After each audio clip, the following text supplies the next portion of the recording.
Oke, konnichiwa minasama. Seperti biasa sekarang aku pulang kerja. Jadi aku bakal cerita sesuai pertanyaan minasama ya. Gimana sih caranya kerja proyek di Jepang? Gimana ya? Mungkin ada yang anggap kerja proyek di Jepang, jauh-jauh ke Jepang kerja proyek. Ada yang bilang kok hebat ya bisa kerja di Jepang biarpun kerja proyek juga. Ya oke, aku bakal jawab pertanyaannya bagi yang mau, dan bakal ya pokoknya sedikit cerita deh. Kita cari tempat dulu buat nongkrongnya biar ceritanya enak. Oke, minasama Iko. Oke, minasama. Dan aku berhentinya di tempat kayak gini doang, di sawah, karena aku tiba-tiba rindu sama kampung. Soalnya aku di kampung tuh kerjanya ya di sawah karena bapakku petani. Dan oke, minasama. Ya, sebenarnya aku juga pengen kerja di pertanian biar belajar cara bercocok tanam di Jepang, tapi ya karena udah nyebur di dunia proyek Jepang harus semangat kan bari mas. Oke, minasama, sambil ngopi buat jawab pertanyaan gimana sih kerja proyek di Jepang. Jadi kalau aku sendiri itu minasama ya, aku masuk lewat LPK.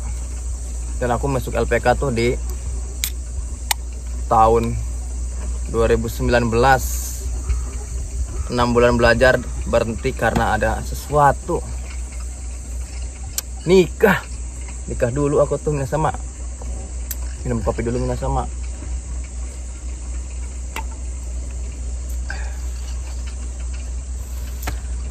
Dan itulah minasama.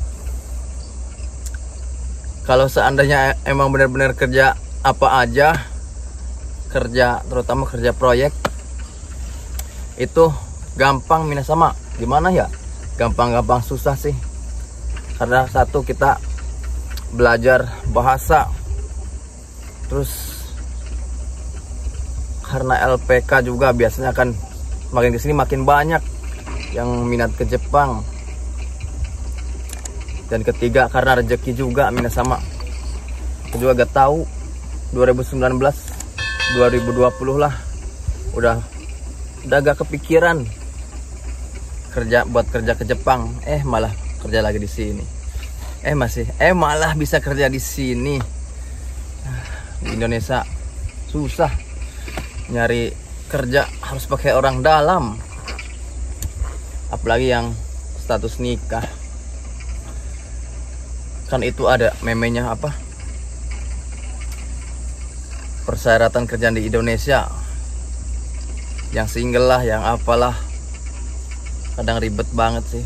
Tapi ya tergantung rezeki. Ada yang gampang udah pindah perusahaan, udah pindah pekerjaan di Indonesia juga. Tapi kalau misalkan bagaimana caranya kerja ke Jepang, jadi begini minasama. Kok balik lagi sih? Jadi pertama aku masuk LPK, karena LPK akan menyediakan job di Jepang. Kadang kita belum bisa bahasanya pun bisa ada seleksi. Kita ikut seleksi buat interview. Misalkan lolos, langsung keterima minasama. Karena setelah lolos interview ada jangka waktu 3 bulan buat proses berangkat ke Jepangnya. Jadi banyak sekarang yang baru masuk LPK belum bisa bahasanya, dapat job nunggu 3 bulan langsung berangkat. Banyak sih. Kalau aku kemarin sempat diundur 6 bulan minasama. Ya begitu minasama. Tapi saran saya, memang job yang paling banyak tuh konstruksi sama pertanian.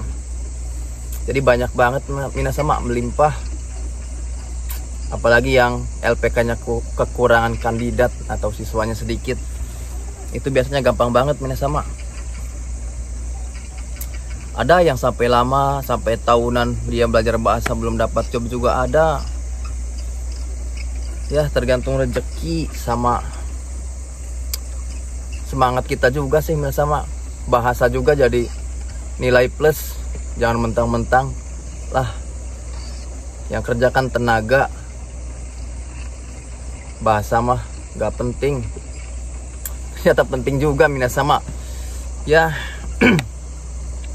kalau kita gak bisa ngomong susah. Kadang bisa ngomong aja kita susah buat ngungkapinnya, apalagi gak bisa ngomong. Ya kalau bisa sih belajar bahasa lah minasama. Kalau nggak kuatin mental, bener-bener di sini tuh mentalnya diacak-acak minasama.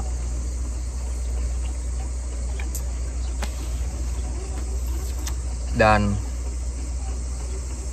masuk LPK biasanya pendidikan, buat belajar pendidikan 5 juta, sekitar 5 juta rata-rata LPK. Tapi ada LPK yang gratis juga ada. Banyak jalurnya minasama. Tapi kalau yang swasta umumnya itu kita harus mengeluarkan uang 40 jutaan sih. Saran saya sih mending ada itu program EPA, Tokutegino, masih banyak lagi minasama.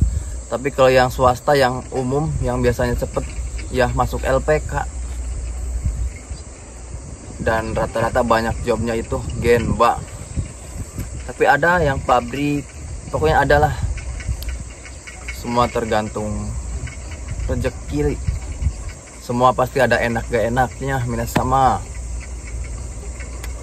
Banyakin berdoa aja. Dan jangan lupa kalau udah di Jepang jangan bablas-bablas banget lah. Karena hidup di Jepang itu lumayan rumit minasama. Mau gimana lagi?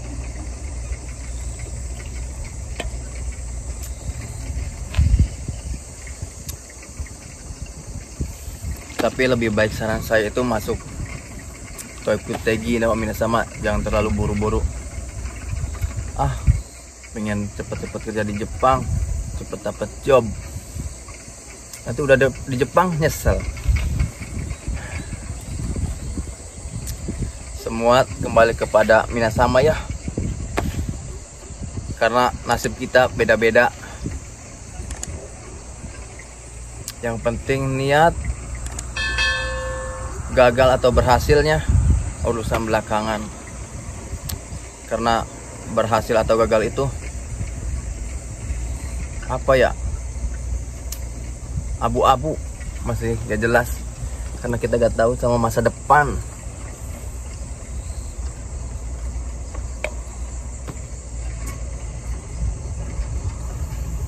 Oke minasama, kayaknya saran saya itu aja. Karena kerja di Genba itu apa ya, dibilang seru, enak ya, namanya hidup pokoknya ada enak gak enaknya. Jangan yang terlihatnya aja wah bagus di Jepang, enak, tiktokan, apa, bikin YouTube, sama aja minasama. Di sini kadang mental kita dikuras habis-habisan, kadang bahagia kita diberikan. Ya itulah minasama, hidup itu ada enak ke enaknya. Oke ya minasama, barangkali ada yang kurang jelas silahkan komentar atau DM lagi ke TikTok saya Rohadi 0315. Saya juga masih baru ya minasama, ngasih tahu kayak gini tuh bukan berarti saya jago apa, udah tahu tentang Jepang, udah tahu cara berangkat ke Jepang. Enggak ya minasama, saya juga susah gampang sih. Dan kalau bisa sih belajar otodidak aja dulu minasama. Jadi pada saat nanti masuk LPK pun udah ada minimal udah ada ilmu lah. Jadi kita lebih lebih maju.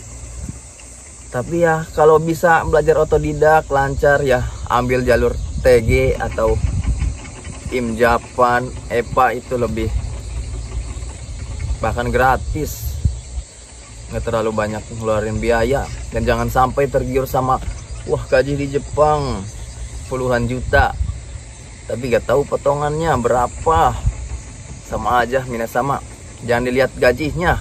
Kita ke Jepang tuh buat nyari ilmu, nyari pengalaman, buat hijrah, apalagi yang muslim. Pokoknya jangan terlalu berekspektasi sama hal-hal yang belum pasti, yang terlihat dari luarnya aja happy-happy. Ya gitulah minasama. Oke, Ken Barimas, jangan lupa like dan subscribe channel yang tidak berharga ini. Cukup sekian. Oke, Jamata Nihong Iko.